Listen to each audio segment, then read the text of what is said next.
کا پرچم 22 लाख मुरब्बा मील पर लहराया और फिर आजिज़ी की इंतहा, आधी दुनिया का हुक्मरान है, बादशाह है, सादगी आजिज़ी का ये आलम है कि मुल्क शाम का भेजा हुआ अजमी शख्स जो है वो मदीने में आता है।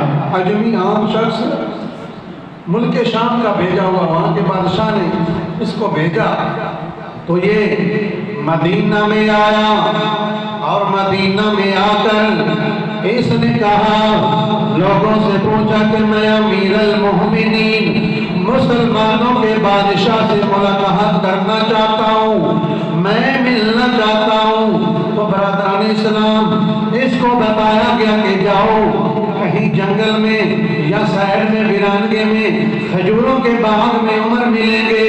ये तलाश करता करता वहां पहुंचा। हज़रत उमर इब्न खत्ताब एक ईंट जो है सर के नीचे रखकर आराम कर रहे हैं, ईंट सर के नीचे रखकर आराम कर रहे हैं।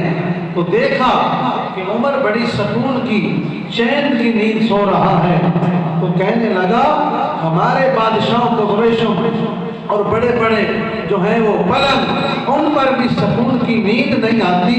ये कैसा हुक्मरान है, इतने सुकून से फिर हुक्मरानों की, बादशाहों की सिक्योरिटियां होती हैं, बंदूकों वाले साथ होते हैं, आगे पीछे प्रोटोकॉल ही आज हमारे हुक्मरानों के नहीं खत्म होते। तो बरादरान इस्लाम उमर इब्न खत्ताब ना कोई सिक्योरिटी है, ना कोई प्रोटोकॉल, और चैन की नींद से सो रहे हैं। बड़ा हैरान हुआ। और जब उमर फारूक जो हैं बीदार हुए, जागे, तो देखा एक अजनबी शख्स है। तो पूछा, कहा कि है उमर, मैं तो तुम्हें मिलने आया था, शाम से आया हूँ, मैं आपको इतना चैन से सुकून से सोते देख के हैरान हूँ। तो आपने हमारे बादशाहों को तो रातों को नींद ही नहीं आती सुकून की, हर वक्त बेसुकून ही रहते हैं। तो यूं इतनी चैन की नींद कैसे सो रहा है?